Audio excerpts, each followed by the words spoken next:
Kumbaga, i-discredit niya lang lahat yung mga yan eh. No, okay na yan. Nasa atin, hindi na dapat pinag-uusapan yan. Ang dapat pong pinag-uusapan, mga kababayan, alam niyo po kung ano? Oh, yung sa sose ni Marcoleta. George Garcia! Ano na, boss? Anyari na. Baka naman, meron ka nang masasabi patungkol dito. O, eto daw ho. Ang donasyon? Yan. Medyo matagal nga ho, ano? Biruin mo, ilang buwan na hong inamin ni Marcoleta na meron na talaga o meron talagang nag-donate sa kanya ng mga kaibigan. Kaya lang, request daw po kasi ng mga kaibigan, mga bossing ay wag daw ipagkalat o wag daw ilagay yung kanilang pangalan. Sino ba itong mga kaibigan na ito? Bakit? Ako ho kung ako, mga boss, kaibigan ni Marcoleta, no? Tapos, nag-donate ako sa kanya. Let's say, sabihin mo na lang, siguro 1 million lang. Eh, wala naman tayong malalaking mga pera na, ano eh. Oh, sabihin natin, 1 million, dinonate ko.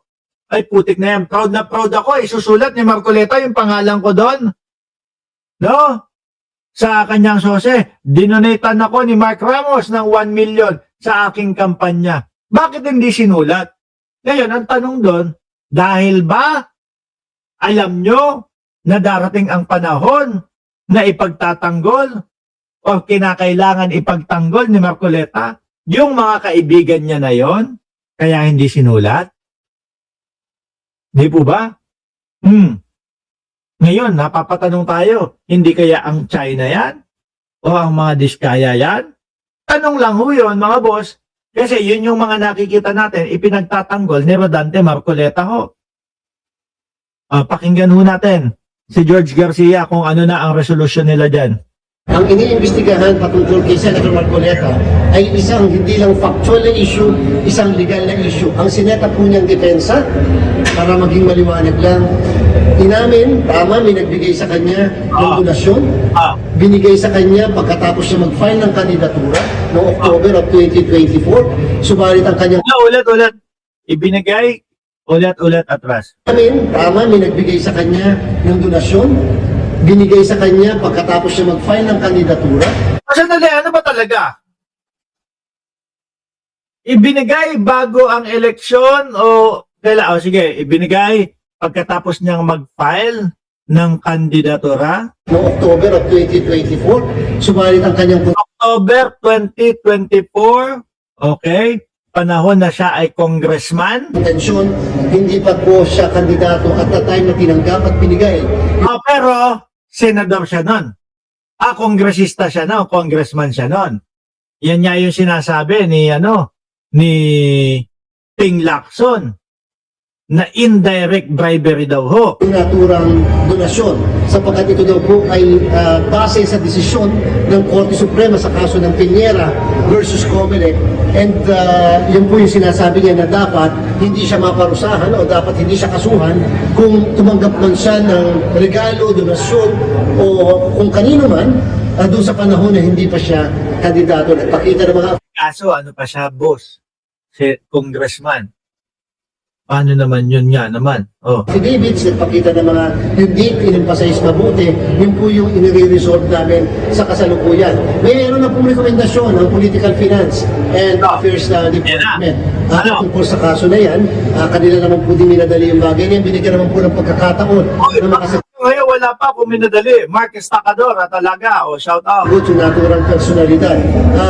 Kung kaya nga lamang po nagkaroon kasi ng konting komplikasyon na naman.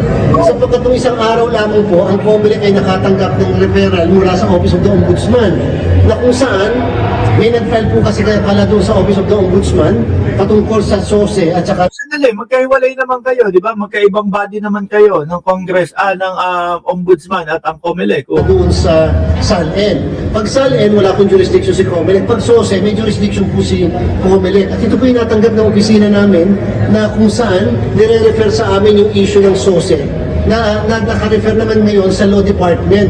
Ibig sabihin, pagka po kasi problema sa SOSE, sa Political Finance and Affairs Department. Kaya lang walang makakapigil sa isang nagrereklamo na mag-file ng formal na complaint sa Law Department namin para magkaroon ng tinatawag na preliminary investigation. Ang tagal na ho, boss.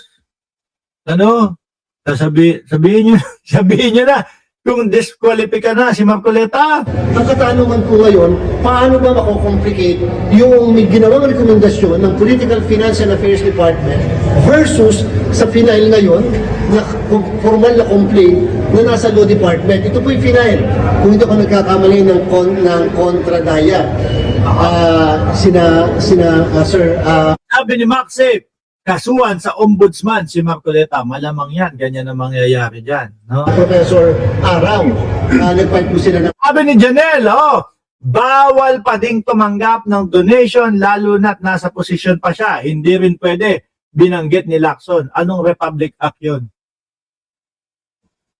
Banggit ni Senador Ping Lacson, indirect bribery. Lalo na't yung tinanggap niya, utang na loob ang kapalit. Ayaw na ayaw ho natin na merong mga utang na loob na ganyan, no? Lalo na mga politiko. Lalo na kapag kayong mga galing, eto. Kasi yung iba naman talaga naman ganun ho, mga bossing Sige, pumundo ka diyan sa kampanya niyan para kapag kinailangan natin siya, hindi siya makakatanggi. May utang na loob siya. Paano kung gumawa ng katarantaduhan?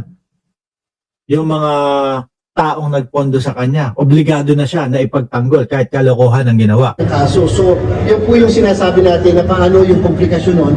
Yung po bang findings ng Political Finance and Affairs Department ay makaka-influensya sa magiging disposisyon ng Law Department. In the same manner, yung bang magiging disposisyon ng Law Department ay dapat maging basihan ng Political and Finance Department kasi po kung ano man po yung rekomendasyon ng PIFAD na tinatawag, ito po kasi ay dadaan sa mismo opisina ng Law Department. Ang haba pa ng sinasabi mo. Tapusin mo na, boss. No? Ito ang totoong galit na ang mamamayang Pilipino. Kahihintay diyan sa resolution na yan. Yung sinasabing galit na, 1 taon nang nagagalit ang mamamayang Pilipino dahil nakapiit ang dating Pangulo. Hindi ako maniniwala doon. Dito kay Marcoleta, galit talaga ang mamamayang Pilipino kasi ang tagal-tagal na daw po. Mga bossing, chipa mo, sir. Ako'y magpapaalam na, kailangan ko naman kumayod. Pasok ako sa trabaho, mamayang umaga dyan sa Pilipinas, naka-live po tayo 10:00 ng umaga, Pilipinas time. Paalam po, maraming salamat and God bless po sa ating lahat.